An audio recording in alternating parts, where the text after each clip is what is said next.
You're listening to the Comic Crusaders Podcast. I am your host, Al Mega, CEO of Comic Crusaders and Undercover Capes. In this show, I'm sitting down with creators from all walks of life to talk about inspiration, process, the lessons they've learned, and a whole lot more.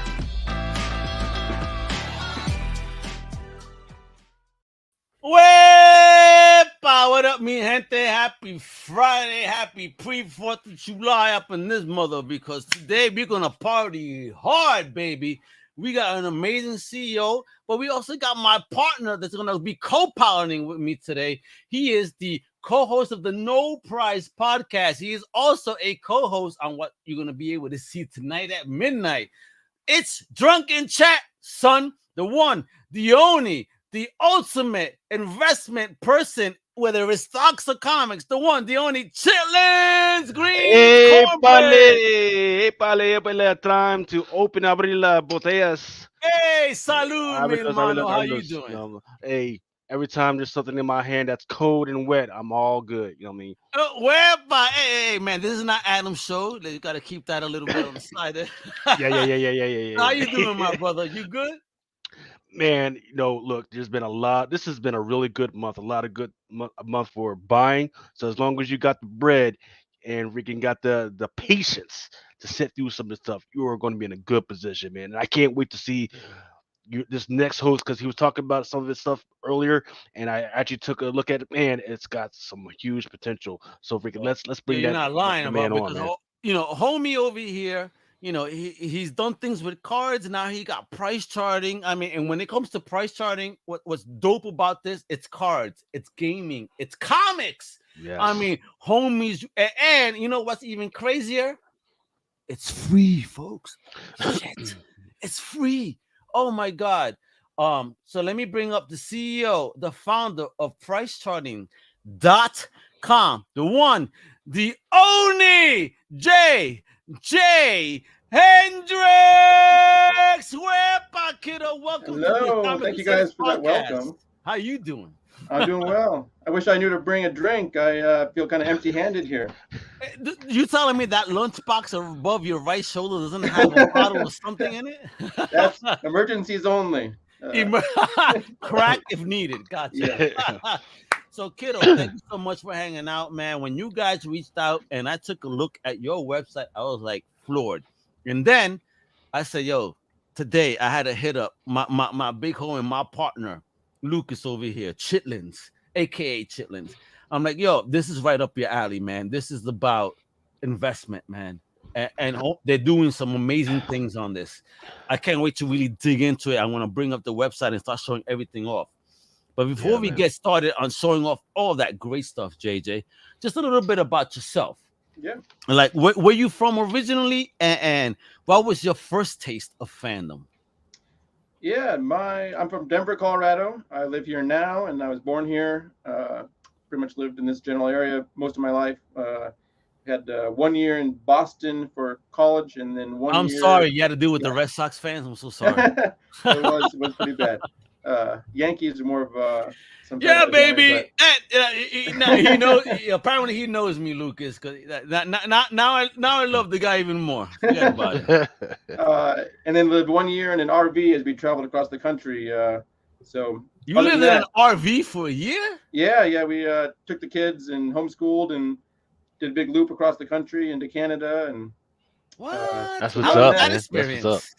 Yeah, it was pretty awesome. Definitely cool to see different parts of the country and see different things, go on to big adventures every day, and it was fun. Cool. So JJ, I gotta ask here, because one of the first things I'd always love to know is the origins of the fandom and what kind of led you, especially to lead in the direction you've led to. So what are the early origins of your fandom? Like, what did you first fall in love with, and whom introduced it to you?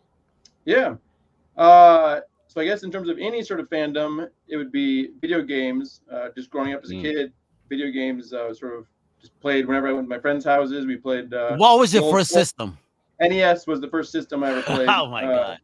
So we didn't have it at first. We had to go to friends' houses and play Super Mario Brothers 3 over at a buddy's house, and then go and play Contra at someone else's house. But Contra, one of my favorites. I played that shit in the arcade, bro. Oh no, it's a great game, but the thing is, once you play it so many times, I got to the point where I could die finish the game, and I'd have more lives than I started with. So it's one of those that once you've memorized everything, it sort of gets a little bit older. But do you remember this?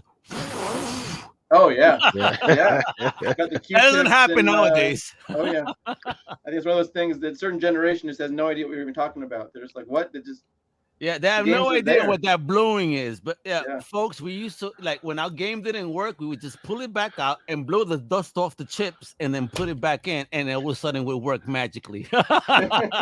We have magic breath. Hopefully you didn't have hot breath because then it would melt the chip. But hey.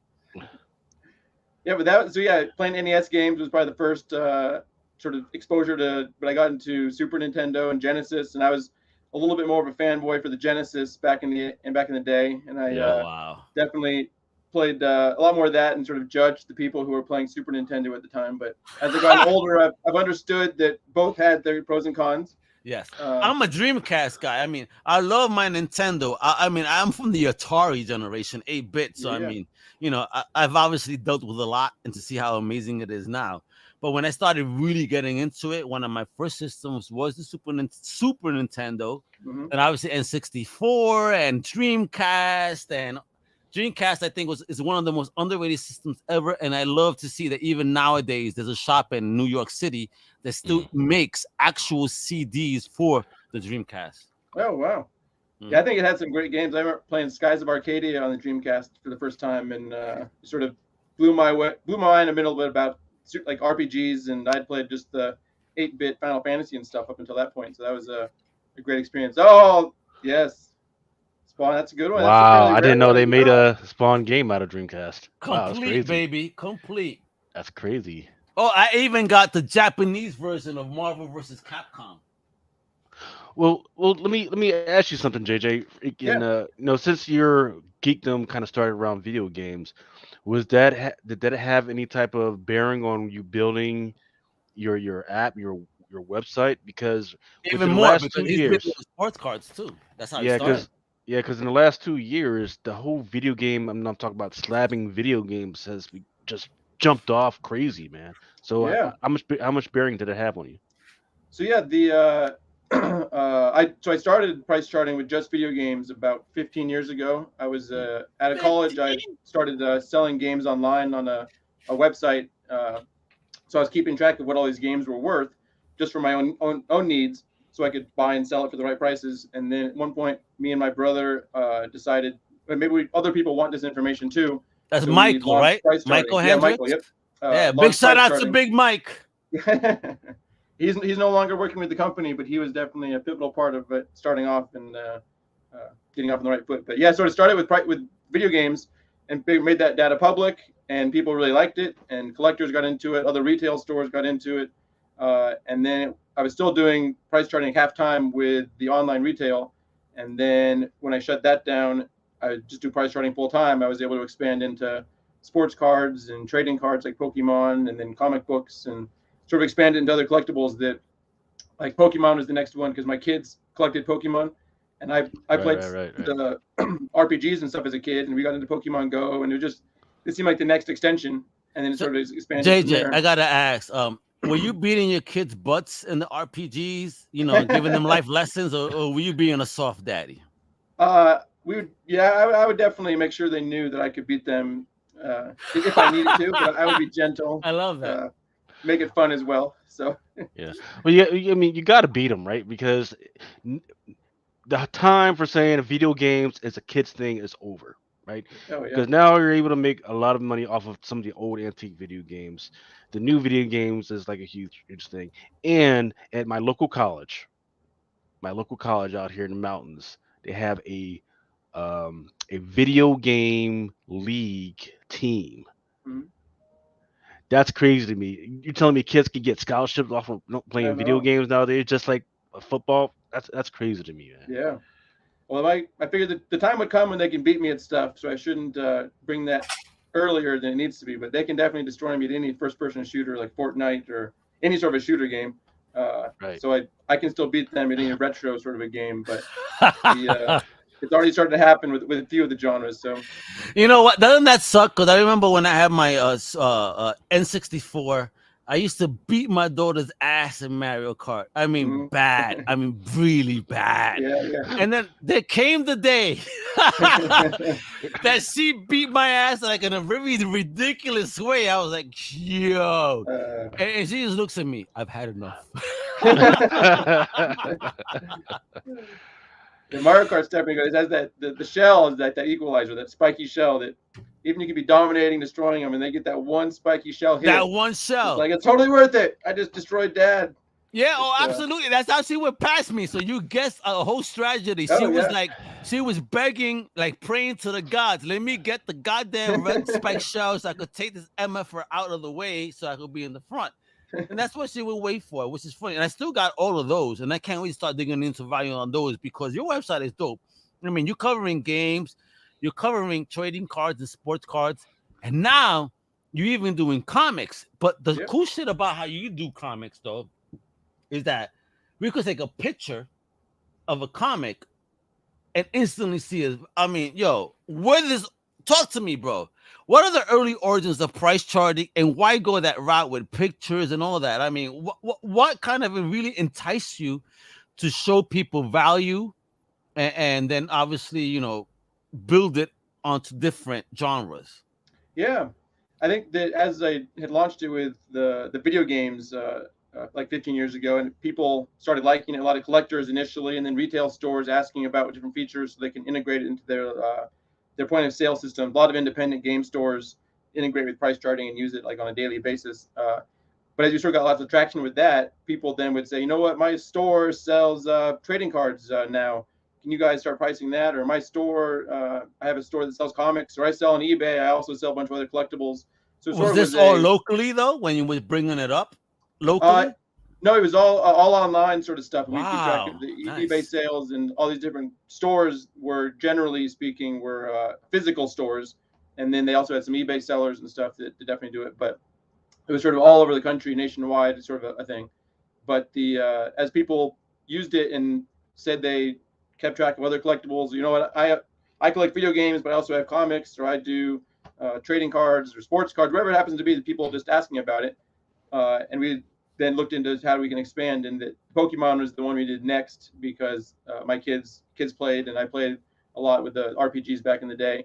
And it's also a smaller subset versus sports cards. There's millions and millions of those, so it was kind of a daunting task to do that. But let me tell you, I wish I still had my 90s sports cards because I had hella rookies. I even had I had a complete set of the first Score football cards. Yeah. And you know that first year had hella amazing rookies, man. I'm like, oh yeah, some of those first sets for the brands are definitely the best ones. The problem with those sports cards is, I think me included, thought that in the 80s that we were going to be rich collecting all these cards, and I had my Ken Griffey Jr. rookie card, and it's like, this is my retirement. You said Ken Griffey. I remember the upper deck where I'm holding his back, right? Yeah. But it's worth like $5 now, and it's been. What about the Billy Ripken? Was doing it versus back in the 60s and 70s. Yo, no one else is doing it, so JJ, they're rare. But I remember one of the most controversial cards from back in that day, especially in that set, was the JJ. The Billy Ripken with the FU on the bottom of the back. Is that still hold any value?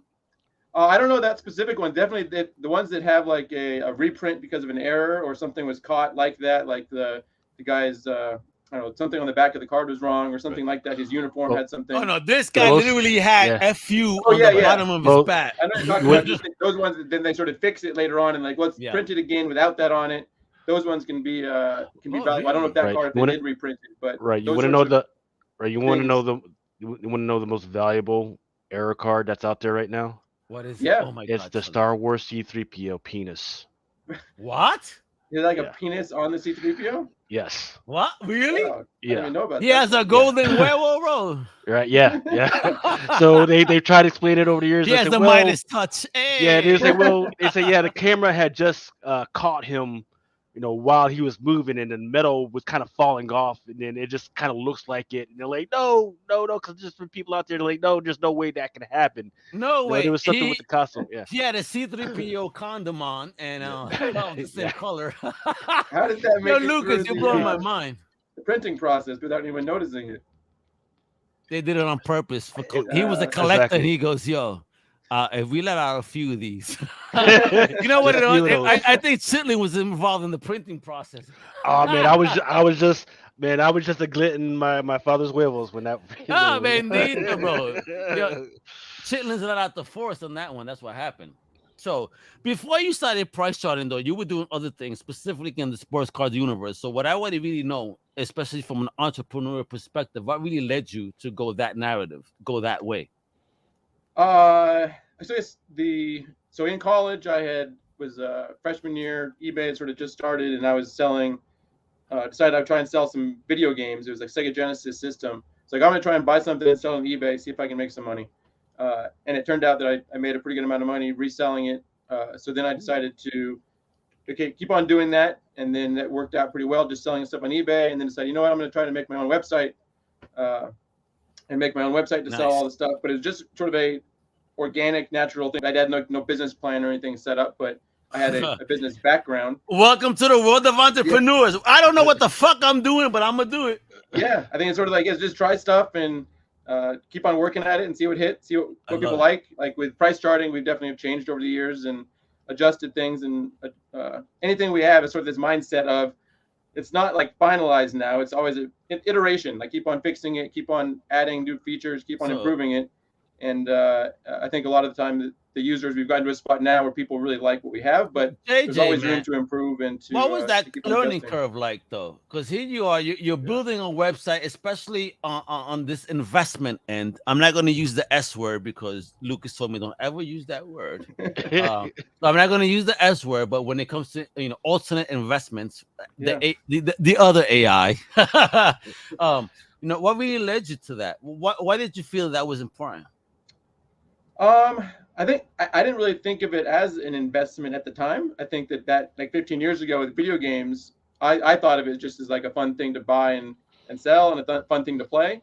And I think that the Ken Griffey Jr. card, like when I was in the 80s, thought that was like an investment. But I think because we'd already sort of seen a bunch of expensive sports cards.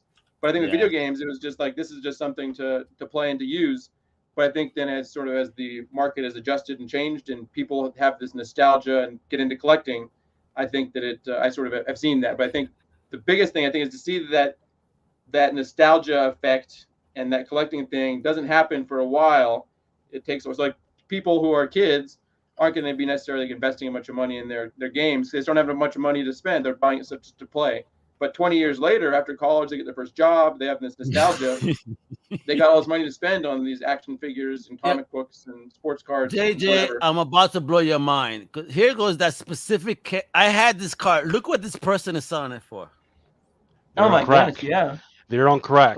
They're on crack. And that's why 70 racks, bro. What are you? 100 pristine rating? Like, what in the hell is this? What are they talking about? That's why JJ's website is so important to set the market straight. A real standard. Yeah, definitely. There's a lot of people who before they were I'm not sure if this is a good deal or not. And I think it just adds some transparency to the marketplace so people can make those investments. Make those decisions. How do you do that, JJ? Is there an algorithm you follow or something? Because again, here we have somebody from '89 trying to sell this very same card that I had in my hand, 70 racks. I mean, shit, I could put a down payment on a house with that. I mean, what's popping? Yeah, so I give you the long answer, the short answer, whatever sort of in between. But I'll start off with the short one. You can ask for details. But basically, we keep track of every card and video game and every collectible that's sold on eBay, and then we'll try to then parse it out to see what product is that, what condition was that, kick out the junk. But it's only the sold data. It's not like this crazy guy who lists something for $70,000. We want a buyer and a seller to both agree this is the price we're going to make a transaction, because then it actually is like a market price versus just people who the buyer always wants the value to be less, the seller always wants it to be more. So we want one that actually they agreed and there was an actual sale. So all the values are based on actual sales. How did you figure that out, bro? To kind of work the algorithm that way? It's lots of tweaking, I guess. It's sort of like if I have a finance background. You have all your hair, so I'm surprised. Yeah, so I guess the finance background helped in somewhat, but I think it was sort of all right. We tried like averages, and there'd be outliers, and tried all these different scenarios, but we sort of came up with an algorithm that does a really good job of keeping track of the value as it changes. So the problem with collectibles is they're not as fluid as like a stock that's being bought and sold thousands of times in a day, and each one is slightly different. So we have to sort of keep track of the outliers, how often it's sold. It might be, let's say, the last 30 sales might have been over the course of, I don't know, a year, or it could have been like 6 months. But sometimes the price is increasing a lot, so that older sale might not be as high as that newer sale. Is that actual market trends or what? So we have to sort of be able to decide all of that, factor it in. But I think we have a really good spot in terms of here's what the value is now based on the current sales data the current sales data that we have available. So Lucas, how do you feel about that? Because I know you're a big guy in the investment. So talk about your experience and and perusing the site, and let JJ know what's up there. Yeah, right. So thank you for building this site, right? Because the only other resource that we had prior to this was, you had to go into the searches for eBay, do the freaking clicking around for the sold and everything, and hope that the information was correct. Then there was Go Collect, but then they went over to the dark side and they freaking tried to make money off of very bad data. And I think that it was because they were pulling a lot of their API data from some of the eBay, and eBay say, no, we are going to make money on our own through an app called TerraPeak Research. Yeah. Right? Oh, TerraPeak, yes. Right, but the problem with TerraPeak is, it's only really worth it for you if you're like a heavy freaking volume seller. You're always on and everything. But for this, even though there is a subscription for some of the higher end and some of the niche things, just as a front-facing thing where I could just punch in anything and I can see some of the data, that's huge, right? So in fact, you know what? I'm gonna let you go ahead and explain on your own, JJ. What is the difference in between something like PriceCharting, which is excellent, and TerraPeak? Yeah, I think the biggest is going to be the price. Obviously, the TerraPeak, I forget the actual price now, but I think it's like $400 or something for people to access. And like you're saying, that's only really only makes sense for they're charging. Wait a people. minute! You're fucking with me. They're charging $400 for people to even just take a peek. It's been a while since I looked at the pricing scheme, but yeah, I think it's definitely a high end. They're aiming at the retailers rather than the general user. Wow! So it is definitely much more expensive than free. And ours, even like the premium subscription, we have one that's $6 for just people, a collector who wants to access certain features. But 99% of our users use it for free, and it works for them, and that's great. And we can make some money off of some advertising and affiliate revenue and stuff. So we want to sort of find ways to be able to monetize the site and pay for it and keep the servers running, but not make it where everyone has to be paying a bunch of money. So what's the difference for that 1% out of the 99 that are doing the premium features? And what's an example of a premium feature? Yeah. So we'll have a lot of, let's say, collectors who are buying and selling to resell, or just buying and selling larger lots. We have some tools, like one called the Lot Value Calculator, that people can really quickly just type in what they have, and it'll keep on adding up a value, a whole, let's say 50 items. Here's what the total value of those 50 items is. And if you're free, it's limited to 10 items at a time. But if you're paying the subscription, it's unlimited. So people who are buying a lot will use that. Same thing we have one called the eBay Lot Bot that'll basically search eBay for every video game out there, in every video game lot, find out what games are listed and tell you the value of this lot. So someone who wants to buy and sell can see what the value is. But yeah, I think you see on the site, these are all the different features that people can have. But we try to make it so it's compelling enough. People can stay and use it for free. If they register, they don't get any ads, which is nice, and they can keep track of their collection.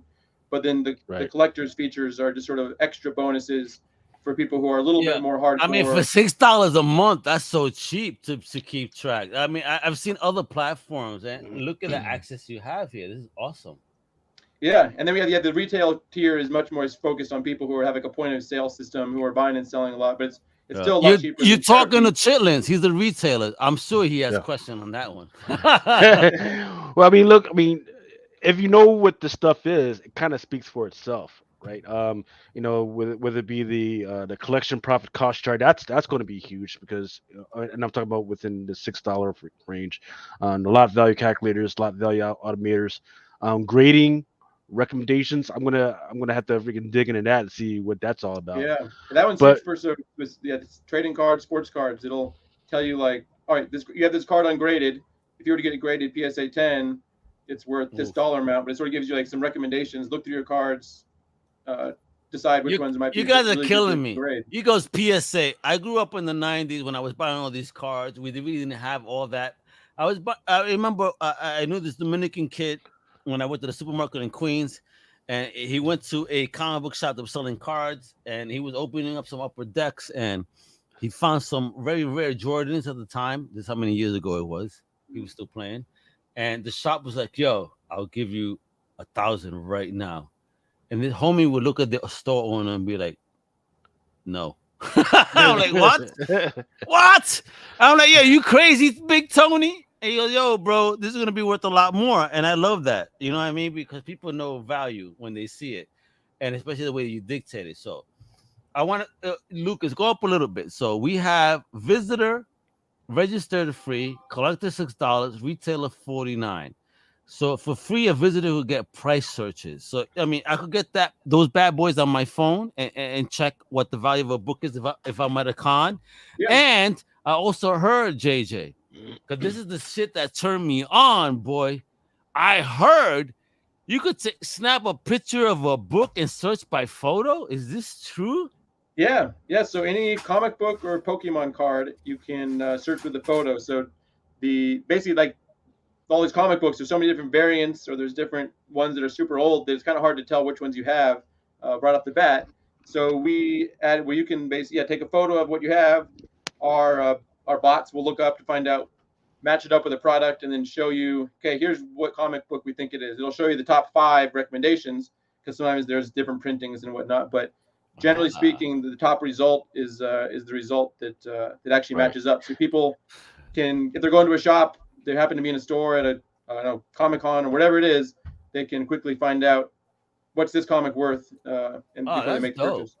That is really you got to understand why that's crazy, because sure, there's a bunch of apps out there that do it for trading cards, right? Mm-hmm. Like, but for you to do it for cards, for Pokemon comics cards, so, Pokemon cards, sports cards, and comics. Oof. That's crazy, right? Because sports cards hasn't launched yet. Just want to make sure that's clear. But it hasn't launched yet. Well, but didn't you have your sports cards before? The sports cards photos hasn't launched yet. We have values for sports cards, but you can't search by photo with sports cards yet. So you're gonna do that though? He goes, "Yet." You see these guys? He's teasing. JJ's teasing. He goes, "Yet." What about comics? Can you do it for comics now? Yeah, comics is live on the site right now. You could do that. Any user on their phone, on their computer. We have a bunch of people who have like the webcam set up, and they'll just use the webcam to scan a whole stack full of stuff in their webcams. You know why that's crazy? Yeah, you know why that's crazy, right? Is because so there's this app right now called Whatnot. I'm pretty sure you're familiar with it, right? And one of the biggest things is there's a time clock, right, where you gotta freaking something comes up, and you gotta. And I think I like it. I want to buy it. Teach me, Chillins. What do you mean time clock? I have a limited time to buy it? Yes, right. Oh. Right. So and then you got a limited time before the seller goes on to something else, right? And then not only are you against the clock, but you're also against the other people in there that might want to buy that auction, right? Mm-hmm. So you got to freaking be on it, and you're not sure. Sometimes you're not sure if it's worth anything or not, right? Or if the person, whatever they got it up for, is too much. So you're telling me I could break out my phone real quick, probably aim it at my screen, and then freaking get a value back. Yeah, it'll tell you, it'll match it up, give you the value. Conventions will never be the same again. They will not. They will not, because there's no other resources that I think of that I would trust that I could probably do a comic book scanning thing and freaking get a value back. There's nothing else. There's certain ones that'll tell you kind of what they think the comic book is, but one that I can go in and get a return on value. So JJ, what made you go that route though? What made you think, okay, so let people take a picture in order to identify value? Yeah. And can identify value between a newsstand and a direct edition? Because I know that newsstand has the barcodes, direct editions don't. So how do you differentiate between the two? So I guess the reason was partly my own needs and partly users, but people would say like, so a lot of people come to the site and they're like, all right, my son has this whole binder full of Pokemon cards, and I don't know what they are. I'm trying to find out because he's off in college and I'm gonna clean house or whatever. So they didn't know what it was. He ain't so home, so I'm gonna sell this shit, homie. Oh yeah, totally. I think that's the biggest reasons people get their stuff is either marriage, kids, or they go to college. So are you telling me that when I was in school, my mom was trying to sell my shit on her Probably own? so, yeah. You just couldn't get everybody good value for it. Damn, mommy, you owe me some money, man. I know you gave me life, but you owe me some. But no, so yeah, people would say, I have no idea what this is. How do I find out? And we would sort of explain to them how they can identify Pokemon cards. But we decided, it's easier if they could just search with the Pokemon like picture, because everyone has the phone. That's dope. They don't need an expert themselves. They just need to find out the value. And then people who are hardcore and want to just do tons of them really fast, that can be faster sometimes to do with a photo. Nice. And then with comic books, it was kind of the same, but also my own is that I have not been as a diehard collector of comics as other sort of genres and other collectibles. Okay. But as I was getting into it more and more, I was like, man, there's all these variants and I can't tell which one is which. And this one says it's version D and this one's version E, and each side is sort of different. So instead of trying to do that and you have to try to find out which one you have, is just take a photo of it and we'll match it up so that then you can find out right then and match it instead of having to look through a list of like 20 photos to find the variant. And then also like with older ones, like the 4-color comics is something that's hard to just even know because there's not enough information on the front to identify which comic book it is. So look at this. Look at this, folks. This sample that the almighty Chitlins has put up on screen. I mean, look at this. So you get the issue, the publisher, and different values, raw and even graded. So are you even getting these grading values from eBay, or are you using the CGC or whatever other grading platforms there are to come to a median? So we get the values directly from eBay sales, actual transaction data. The population reports, as you can sort of see on right there on the screen, that'll come from CGC for comic books, so they can see the population reports. That's fucking ridiculous. Look at this. This is fucking ridiculous, man. Fuck you, man. Get the fuck out of here. Look at this shit. Look at this shit. And he's giving this shit away for free. The fuck, man. Whoa. The fuck. Look, raw 4.0, 6.0, 8.0, right? And then that's crazy. And then here's during the drunken chat, I love freaking breeding people. Look, he's even got the time, the dates of when the shit freaking hit. Yes. So how important is that, within the price charting, family, that date? Because here we are, we having a flat line. Then all of a sudden, after May, going into June, oh my God. So, again, I know you're saying eBay data, but how do you, just as an individual, kind of really take that in as an entrepreneur? So this particular one, that we didn't have any pricing data until May. And then we sort of had the June price point. So this one, it wasn't like it was just shot up in value all of a sudden. It was just that it wasn't readily available, etc. But if you look at, like, let's say an amazing Spider-Man comic, some of the older ones, you can sort of see how prices have adjusted, and we have a longer history. But if actually you look at that and be like, all right, here's what this is worth ungraded. I have an ungraded copy, and you could then decide, okay, if I get it graded and I have to pay whatever the $50 fee or $100 fee, is it going to be worth the extra money if I think it's a 9.2 or if it's a 9.8? And you have to sort of self-assess that, but you can sort of make those decisions. And the same thing is if you're the prices are going up and up and up, you can be like, oh, I better buy now, or I should sell mine now because I think it's going too high. You guys are killing me, and I'm happy my wife is not watching this, because she would be like, we could have had our house out. What are you doing? And when it comes to this raw, which means unslabbed, I mean, where does that value come from then? Is that also an eBay value? Yeah, so that'll be just someone who sells it. It hasn't been graded. And the newer comics, they'll be generally more sales. So if you click on the that raw sold listings tab, the one, so that'll be the actual sales that we use to calculate this data. And those ones are ones that shouldn't be graded. They should all have just sold. And then because this one's a newer comic, it might not have actually sold, hasn't actually been graded and resold yet. So if you were to click on some of those other tabs for like the 4.0 and the 6.0. Yeah, go up, Lucas. Let me see. Let us see what's popping here. That 4.0. So look probably at that. because if you look at the population report, there's no comics that have been graded 4.0, and this is a new comic, so it's probably, unless someone took it out and like ripped it up and then tried to send it to PSA, there are not going to be any 4.0s. Who would do that? Let me break this comic and send it in for grading. Oh yeah, Nick Hart. In reality, there aren't going to be those sales. Shout out to Nick, you dirty bastard. Yeah. But we sort of can calculate with our algorithm based on how old this comic is and other sales data. Here's what it would sell for, we think, if it was a 4.0 or a 6.0, even if we haven't actually got any sales data yet. So when you first get a comic, you can sort of decide, okay, if I did get this sent in, should I or should I not? But most of the time, the data is based on actual sales. This is one of the only times when we'll try to sort of give a more rough calculation, just because it provides lots of value to people to know if they should send in their comics or their cards. So, JJ, I gotta ask here: did you expect this type of thing to really be going on? You know what I mean? This type of investment, learning, if you will, for collectibles. I didn't expect it to be as big. I think that COVID definitely, for video games and I think with Pokemon, made a huge difference in terms of people getting into that, alternative investments, and in terms of getting into collectibles and all these sort of stay-at-home hobbies.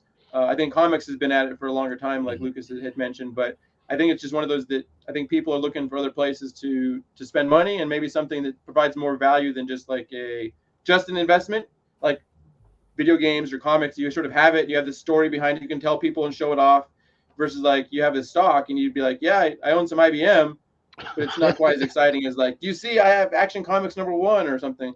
I think there sort of is a more of a, I think with the alternative investments has some other value to it besides just the investment. Yeah, because I know you mentioned Amazing Spider-Man. Here's a great example of, Raw 6.0, 8.0. I mean, obviously out of my lane with Amazing Spider-Man #1.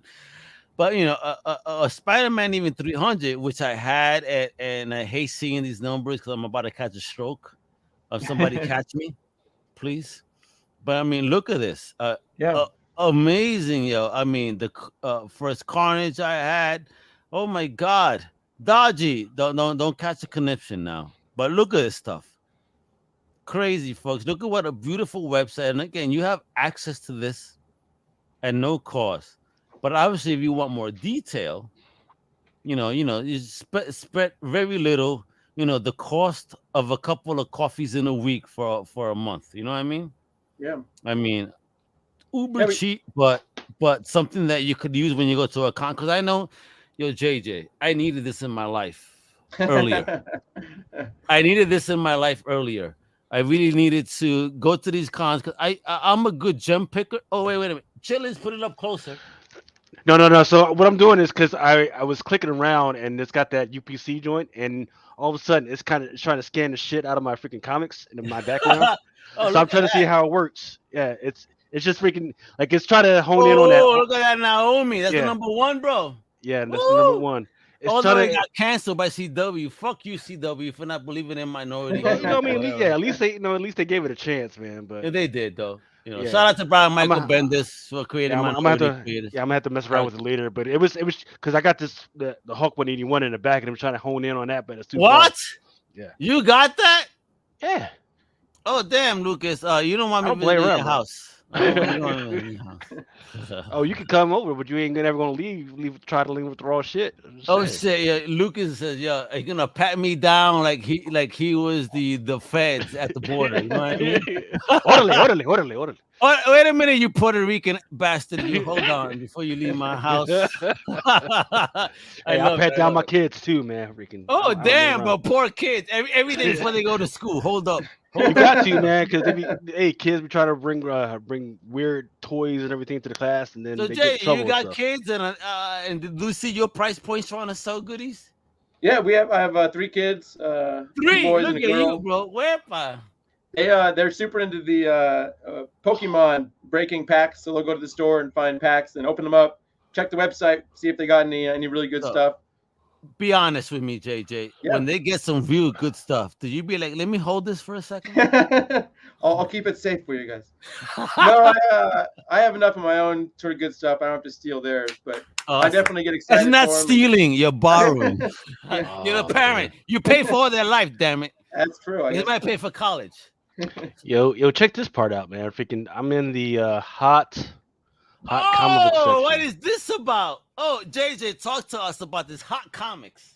Yeah, so it's a newer one for the comics, but basically it'll be able to sort the comics to see which ones increased in price the most versus last time we kept track of the price. So you can see ones that maybe had damn, look at that Blue Beetle, 1942. My God, yeah, that's not Jaime, all right. And then other times it'll be ones that maybe there was it also helps us to find like bad sales data. So sometimes our system, we're keeping track of millions of sales on the site. I think we have every day it's like 200,000 sales that get added to the database. But we want to try and find ones that maybe have some mistakes in there. So we will be able to use that also to find. Here's this one that shot up in price a lot. Let's correct that because it wasn't actually a legitimate sale. Someone listed it wrong, or maybe it was 5 different comics instead of just one, or something like that. But it's a good way for people to find comics that are maybe on the move.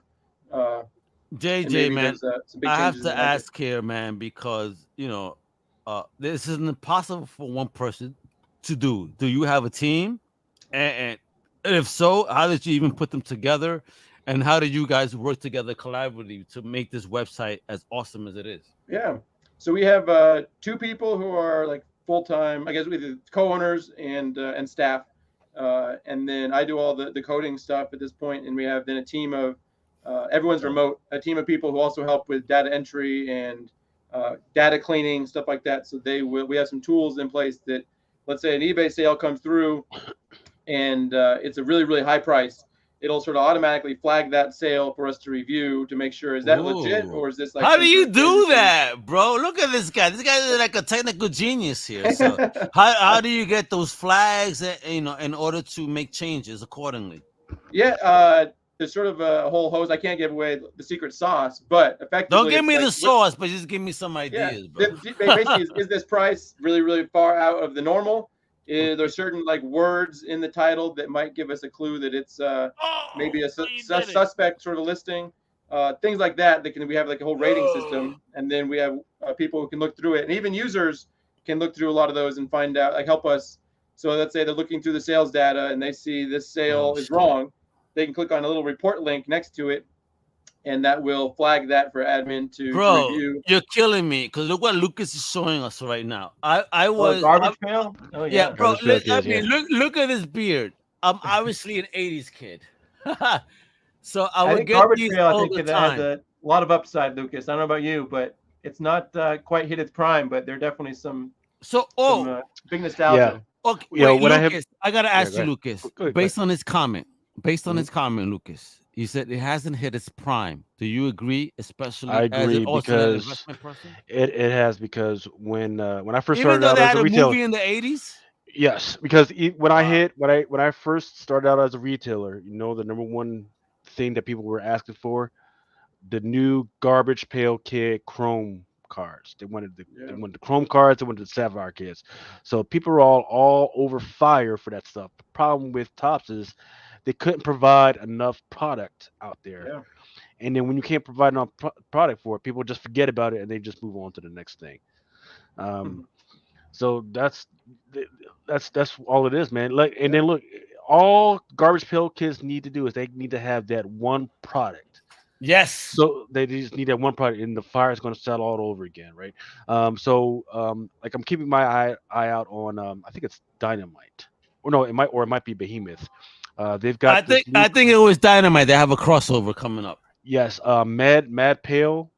No, Mad Balls, bro. Mad Balls, right? Yeah, Mad Balls, not my balls, folks. Mad Balls, the other thing. Yeah, Mad Balls, and some of the covers look absolutely freaking gorgeous, man. Yes, they do. So don't let that pop off, and then all of a sudden people are like, "Oh man, I remember this. Let me go ahead and grab some of these freaking cards." So don't let that pass by, man. And the great thing about some of those Garbage Pail Kids Chromes is that you can still find some of those in Target and Walmart. Because people saw them and they just didn't know what they were. So Lucas, don't tell me that. I just moved, and this community I'm at doesn't look like collectors, so I might be able to actually finally have some success.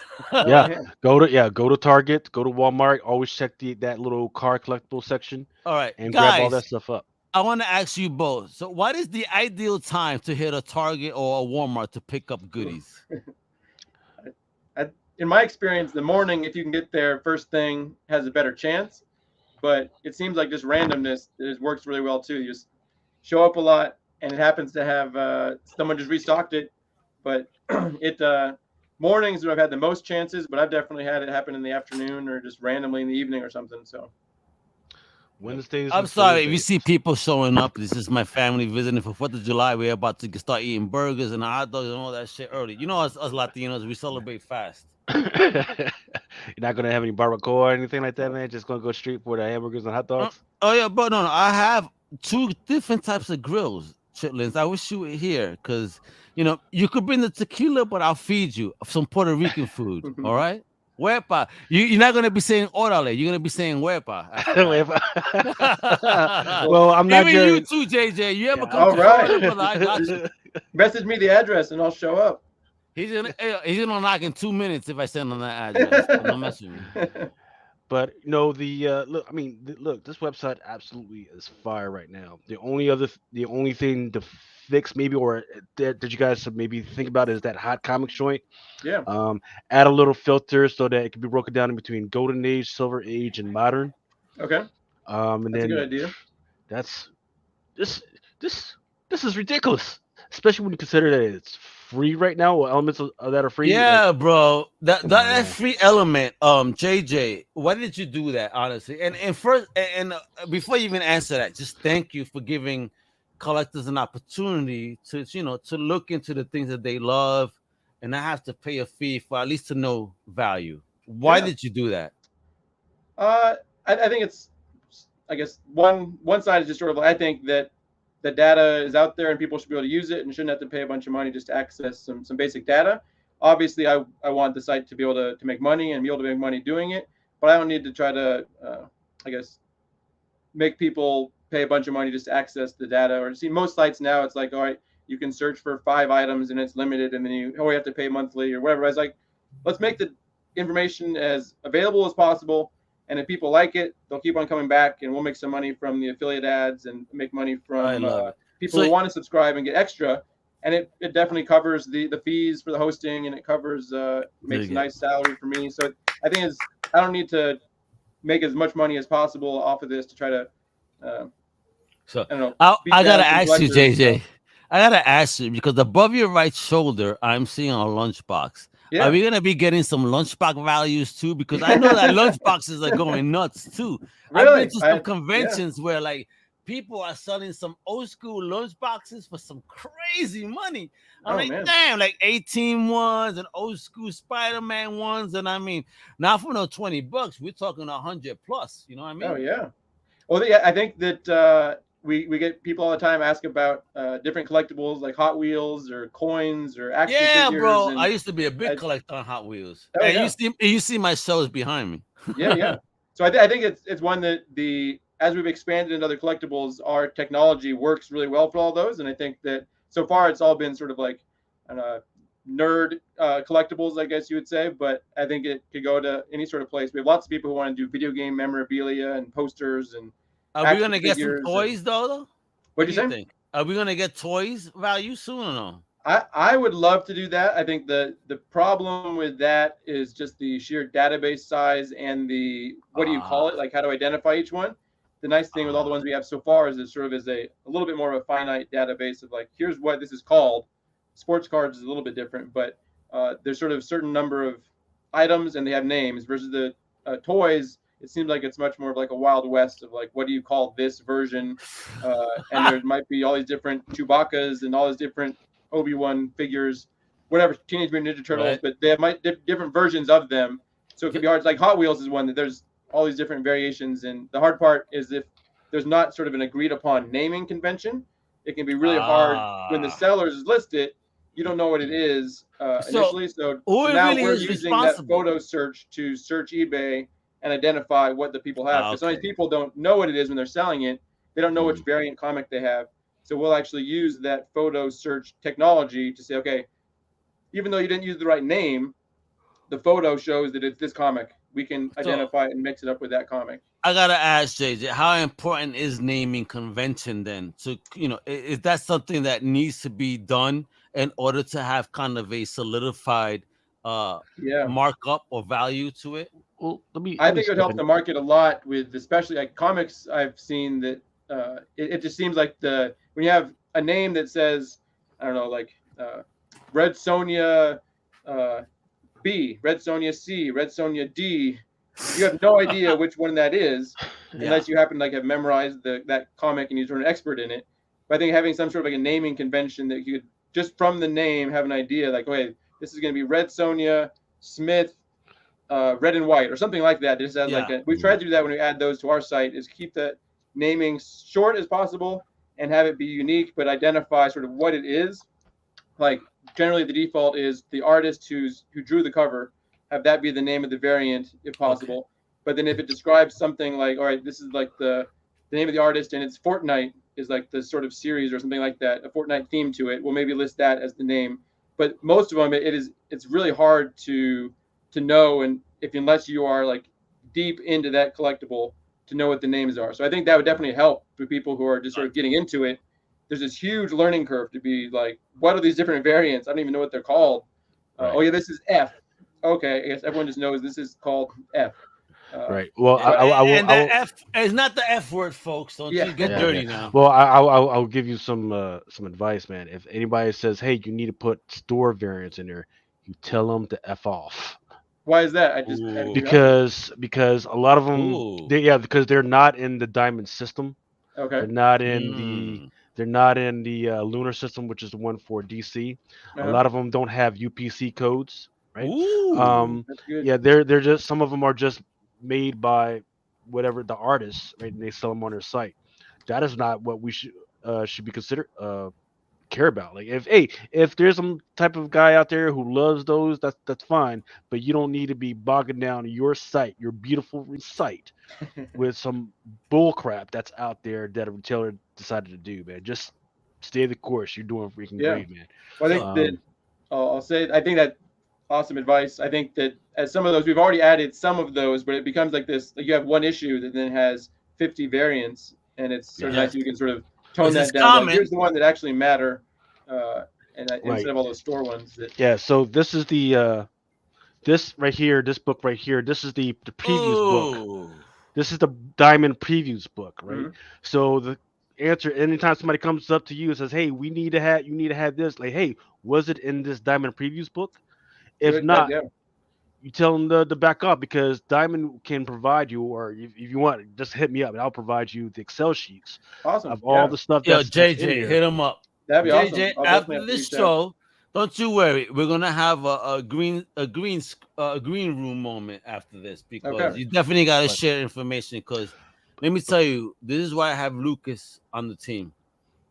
He is amazing, especially when it comes to alternate investment. And I mean, not just in comics, but even in stocks. I mean, he was all over some other stuff. Again, please be a fan of Truck and Chat, because you guys will make money. And I hope you could tip the team via Super Chat, because they're going to be giving you some value. Crap. Look at this other freaking piece of the site that I freaking love right here, man. This is the eBay deal scanner, right? What's this? Right, so if you're looking for deals, right, you spend a little bread, but you're like, I'm not sure unless it's percent discount, right? So you can put in minimum savings, percent savings, and this one right here, it just popped in, like we were talking, it just literally popped in. So it gives you the normal cost, estimated value of that thing, and then this is what you're actually saving if you go and buy it. That's what he was doing when he was being quiet. He was putting up new stuff. Look at JJ working at it. He doesn't but the only thing is data. Yeah, the only thing is it's such on video game. Popular one with people that when it first was like with video games, and I was doing it just for myself. I would get all these like notifications on my desktop, and I was like, "Oh, this is awesome," but I couldn't act on all of them. So we sort of made it public. And now it's super popular with people to be have these notifications set up. You can also, if you have an account, you can get emails about ones that you have like on your wish list. To be like, all right, I want to know when a good deal pops up on Super Mario 64 or something like that. But yeah, this one is just like give me everything, which is a good deal. I got Super Mario 64, so you talk to me. I got something. Oh yeah, you can hook me up. But and I got the first Super Mario Party. I got the first Smash Brothers. All that stuff. This is amazing. It is. Yeah, That's what I love about it. I'm just gonna be clicking for the rest of the night trying to figure out what's going on. Yeah. Freaking- So Don't right forget you before have a show at Drunken midnight, Chat, though. you know, that's Oh, the whole point, because he's gonna be talking about this tonight at midnight. So JJ, I don't know where you're at, but it's gonna be midnight EST when he Okay. goes on. But he's gonna be along with Mighty Mel V and everybody else. Shout out to Mighty Mel, yo! I can't wait till we connect, Mighty Mel. We're gonna be the two loudest brothers on the internet. You know, it's gonna be insane. When it happens, and I can't wait. I just always have family or Mega's an old man, bro. You know, I have a couple of beers and a couple of blunts, and I want to go to bed. You know what I mean? But I gotta hang out with these cats. But these cats make it the business. JJ, I don't know if you ever seen It's Drunken Chat. No, But it's I'm a gonna great check it time, out. and it goes from midnight to God knows. There was even a time where I did a Comic Crusader con, and Chitlins finished an hour before the con. So basically, he had an empty bottle of tequila talking about I'm here. I'm like, oh my god, bro, I'd be in bed. I don't know how you did this, but Did you still go to the God con bless his afterwards? stamina. Look, if we're talking about cars or comics, I'm gonna be there. Yes, That's how Yeah. much my love is, man. Look at it. Look at his room. It's sexy. He collects. He's a real person, and this is what I love. So JJ, just from an entrepreneurial perspective, especially with everything you've done thus far, you know, and trying to push the community, what type of advice do you have for people that are actually trying to be also entrepreneurs and Yeah. trying to help collectors, you know, find value in their products that they buy? Yeah, I think some of the biggest ones is I think to go into some market or something that you really enjoy. Is that all the ones that I've done have been markets that I like, and so it doesn't really feel like work most of the time. It's like I want to just work on it and do stuff, and I'm passionate about it. I think that then comes out in your product. Instead of me making a price guide for dolls, I wouldn't have liked that as much as maybe there's tons of money in that, but I wouldn't have been passionate about it versus in collectibles or video games. I think that comes out to the users that you're into this, and that I'm using this myself every day. I go to PriceCharting, using it to buy stuff and to sell stuff, and I think that makes a big difference when I'm using my product myself instead of just making it for somebody else. I don't really know what they want, so I think that's helpful. And I think the other one is to keep on iterating and changing and talking to people. That talking from you guys, what your feedback is, users telling me this thing is broken, it's wrong, is sometimes you have to have a thick skin to be like, they're insulting, or not insulting, but telling you something that's wrong with what you've built. But that's the best way to improve it, is they tell you something and, hey, I'm going to try to implement that and fix it and make it better. And it's been 15 years since I've been doing this, and it's definitely changed a lot. But it's sort of that incremental, keep on making. And not one gray hair on his head, folks. There's a few over here if you can just get the lighting just right. That's why he left it dark, folks. Yes. No, I think those are the biggest ones. Is keep on changing. You don't have to be like, the product is finished, it's done. Keep on making it better and better, and at some point you find that people call it the product market fit. It matches what the people want, and people then come to the site and use it a bunch. And I think it doesn't always happen overnight to get to that point. You have to sort of keep on finding that thing that people want. Yo, brother, for real, you know, you're an amazing entrepreneur. I love what you're doing. This is great. It's fun. Again, you're offering people an opportunity to, you know, go to a con, be able to see what they're buying in advance, costs, especially when they're getting deals. Because I know I found many a deal, at least back in the day. I think Chitlins could attest to this as the con goer. You ain't finding deals anymore. That shit is very rough. Some people are actually mad that I have price charting because they used to find all these deals and they knew what it all was worth, but they're mad that now everyone can know what it's worth. They can't find the deals. Don't be haters. How about be fair? I'm like, I'm sorry, but not really. Yeah. So, bro, I gotta ask before we go, what is the biggest collectible or the most dope collectible, or rather, the one you value the most within your own collection? Let's see. Right now, well, I guess so. Of all time, I had at one point Nintendo World Championship cartridge and Nintendo World Championship Gold cartridge next to each, like together, and that was really awesome to have both of those and have a picture of me having both of those. And I also had a Nintendo Power Fest cartridge. My God! One of two in the world to have one. Really? So that was really awesome. How the hell did you get your hands on that? It's quite the story. But yeah, this guy reached out to me after having PriceCharting because I had bought Nintendo World Championship, and he was like, "I have this item." I worked at this convention this competition back in the day, and I still have one of them. They were all supposed to be destroyed, but he had one that was left, and he wanted to sell it to me. So we had to meet up and exchange cash and meet at a hotel room, and it was kind of a crazy in the deal. hotel room. I hope you didn't do anything naughty. Oh my God! Yeah. But yeah, I got one. It was cool to play it, and then we dumped the ROM so that everyone else can play it online as well, so we don't sort of lose that history. So JJ, check this out. This is the only Super Nintendo game I still have in my hands, and I got a big shout out to my Bruno brother Daniel Black that he blessed me with this. So he got me a custom box on that. Oh, sweet! And so, boom, nice. Boom. How do you like the Spawn? Those are the pretty valuable ones. Are they actually? Do you enjoy it? Is it a good recreation of the comic?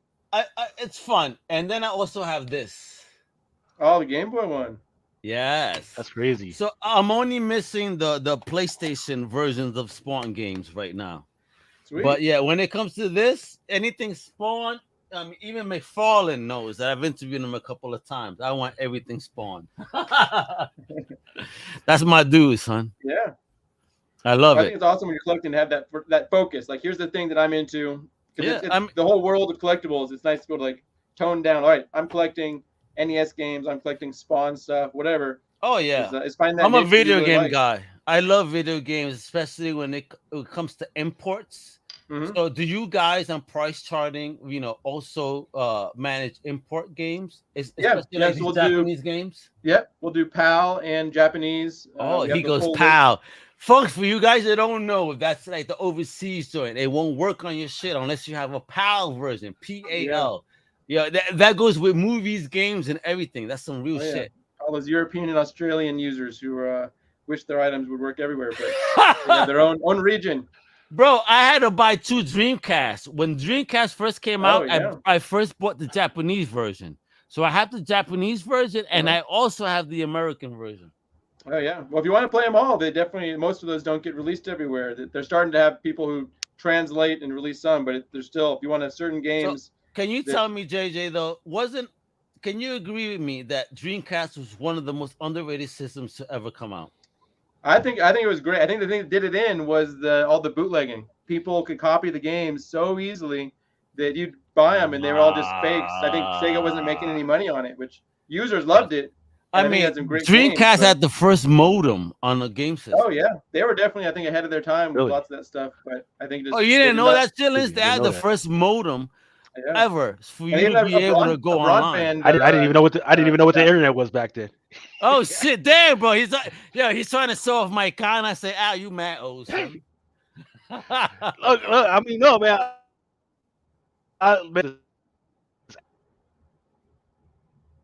We're losing chitlins, but he'll talk about it in a minute. Yeah, but when I totally agree with you. I think Sega Dreamcast was way ahead. I think just Sega was not very good at marketing or something because I think that's exactly what the problem was the marketing. Yeah.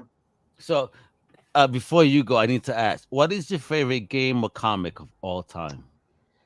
My favorite game is Metroid Prime for GameCube.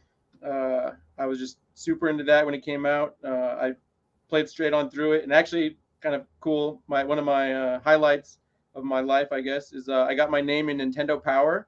No, you didn't. How? I was in the top 5. They used to have this try and beat a game or some sort of challenge to get your who can do it the fastest or get the most points. And I was, I think, the 4th fastest clear of Metroid Prime. Oh shit! So I got my name. I have it. If I could find it here in the office, I have it framed up. I can't see it right now, but I have it framed up where my name is in there. But that was sort of the highlight because I loved Nintendo Power as a kid. But Nintendo Power is still my favorite game. My neighbor used to get Nintendo Power, so for some odd reason, the mailman would never put it in the mailbox. So I would read it first, and they're like, "Yo, they put this in my mailbox by accident, kiddo." Bullshit. What the hell is it all wrinkled for? Shut up. They put it in my mailbox. I was a bad boy, JJ. Yeah. But And then that's what it you asked was. about comic. My favorite, probably the first comic I ever read was Elf Quest. I found it at Barnes and Noble. Just randomly found their like manga section, comic section, and found Elf Quest. And I would just like walk to Barnes and Noble as a kid in middle school and like read the comic all the time. JJ, not for nothing, but you will ever hardly find a kid that enjoyed ElfQuest. You could find teenagers that enjoyed that. But how old were you when you discovered it, if you don't mind me asking? It probably would have been like middle school. I'm pretty sure that was about the time I was walking to Barnes and Noble near our house all the time, and it would have been around that age, like I guess 13, 12. So you were you the norm of the Barnes and Nobles, JJ? Yeah, I think I was the one that they wanted to kick out because I'd be sitting in the aisle reading the magazine, never actually bought it. Stop reading our shit, bro. Buy it. Like, yep. But I think Lucas is guilty of that because he laughs. Oh yeah, no, because that was a thing back in the day, right? You would you would go in, you buy maybe like a cup of coffee or something like that, and you fucking run over, you just fucking take a magazine, you just sit down for like hours and hours, just go through the whole fucking shit, right? My boy, shout out to Hans. Yeah. Shout out to my boy Hans. He did the same ass thing in New York. He used to like, yo, you ever read this graphic novel? I said, you bought it? He goes, no, bro. I just, I'm chilling at Barnes and Nobles right now. Chitlins, you talking about he's sitting down. No, he's sitting in the aisles reading these joints. Yeah. Oh, no, I would definitely make people walk over me and step over me while I'm reading and be like, come on. Like excuse you mother. You know what I mean? I love it. Come on. I love it. So, JJ, just from an entrepreneurial perspective, seeing what you've done, which kudos to you and your team to create such an amazing website, that allows us an opportunity to find value in the things that we love. Any advice on people trying to even step into the game like this? Like, do you have any advice for just someone wanted to create a new business? Yeah, beyond the finding something you're passionate about and listen to the customers and keep on changing. I think that that sort of is the biggest advice. I think that in terms of the comics and in terms of like a collectibles world and business, I'm not sure. I think a lot of people get into it as like the reselling thing, is they're already into the collectible and they're buying a bunch of the comics or the games for themselves. It's pretty easy to then translate that into, I'm going to buy extra stuff and then keep the ones I want and then maybe sell off others and sort of get into that reselling business pretty easily. So I think that's probably the easiest in terms of an entrepreneur to sort of getting their feet wet. Love it. So Chitlins, I want to leave you with the last question because I asked you to come on because this is the stuff that's right up your alley. So ask whatever questions you got right now, kiddo, because you're amazing at what you do too with this drunken chat, things you've done on Comic Crew, No Prize Podcast, and more. So I'll let you close the show, kiddo. Right. Yeah. So I guess it's a two-part question. Like, what is the future for Price Gold Charting? Or are you marching toward trying to get more venture funding to make it even bigger and expand it? Like, what's the future for you guys? Yeah. Right now, we have not gone any sort of venture funding. It's just been internal. We just funding it ourselves. But I think that I'm pretty happy with where it is and the quality of life that I have and how much money it's making. That I want to expand it, but I'm not going to just try and get a bunch of venture capital and try to fleece users and make as much as possible. So right at this point, it's just keep on doing what we're doing and maybe expand into some other collectibles. I think always improve, like, okay, comics is pretty new. How can we improve the pricing and improve the data for people? But it's sort of every day, keep on making little adjustments and little improvements and maybe add maybe add Funko Pop figures or maybe add Hot Wheels. Who knows what the next collectible will be, but try to add stay away from NFTs. To the site as well. Stay away from NFTs. Bro, it's funny you say that, Chitlins, because today I was getting a couple of emails about NFTs, and I was like, nah, I can't share this anymore. Something's really off about this, and I've seen a lot of people getting really messed up about this. Yeah, so I was like, nah, I can't keep supporting this anymore. It sounded like a good idea at first, but the more you look into it, it's like, nah, it really isn't. It's very fake. You know what? I want to hold something like this. Like I'm holding my phone.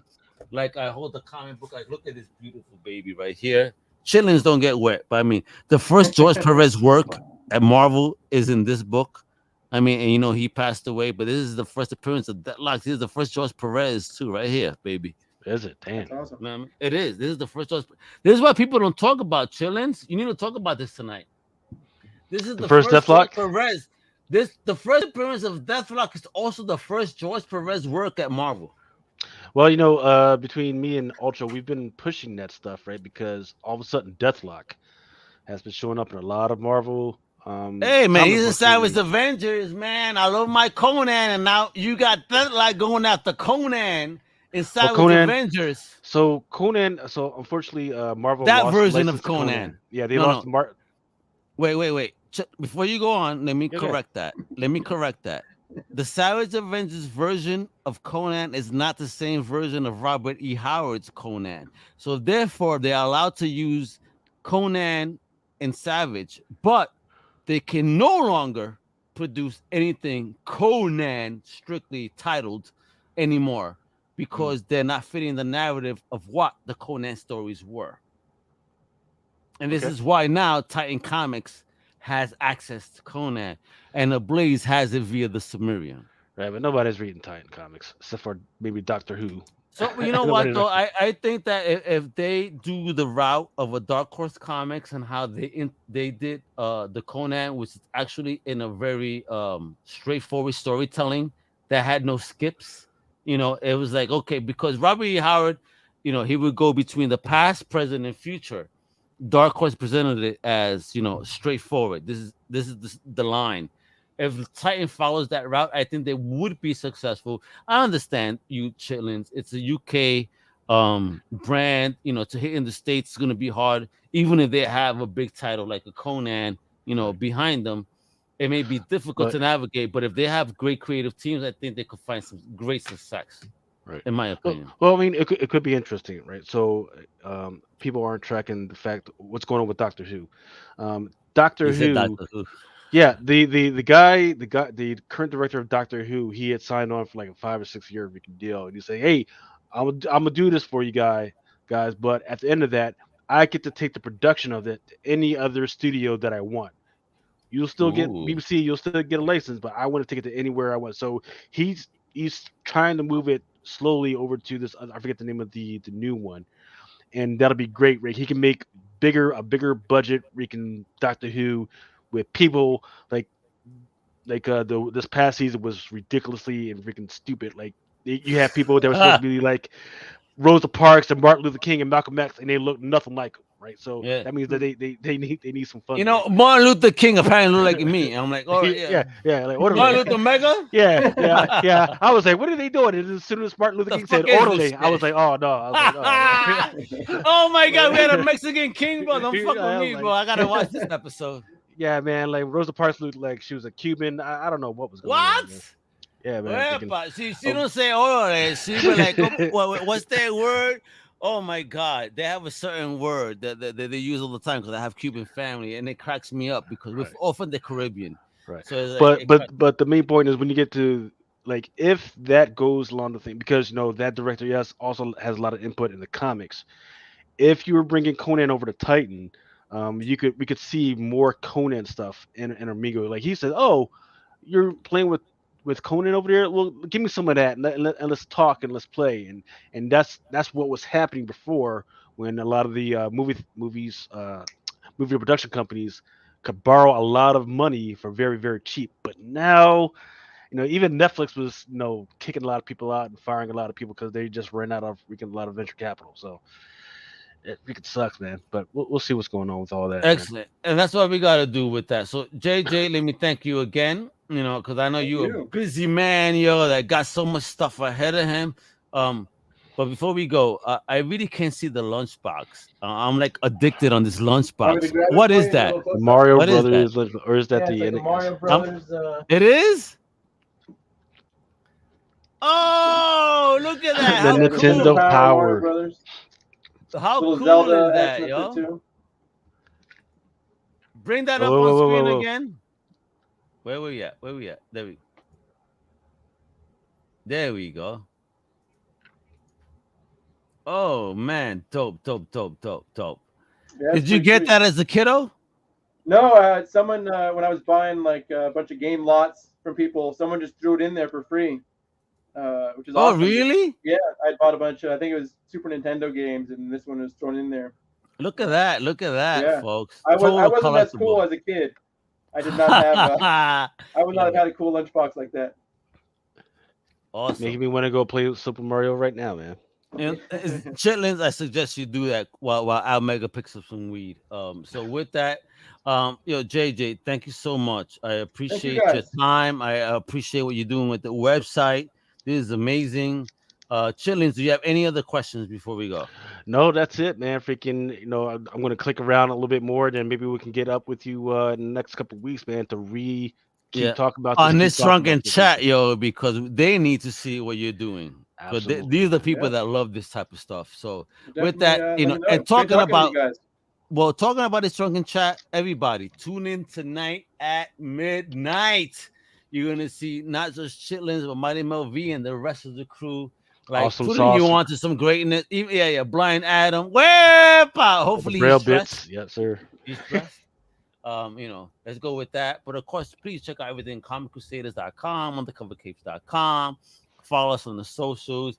Follow Chitlins. Like, please, again, It's Drunken Chat is a dope show every Friday night. So get your drinks ready because you're about to have a hell of a night. All right. And so with that, again, thank you, JJ. Thank you, Lucas, my partner, my brother from another mother, for hanging out with me today. And with that, hasta la próxima, mi gente. We love you at Comic Crew. So thank you so much for the support, for real. We appreciate the hell out of you. Mucho amor. Sounding like Huerta Mercado. Hasta la próxima. Later. Wepa! Thank you for listening to the Comic Crusaders podcast. If you like the content, please subscribe and turn on notifications. Also, please visit comiccrusaders.com and our extended podcast family over at undercovercapes.com. And also make sure to download the Comic Crusaders app on the Google Play Store today.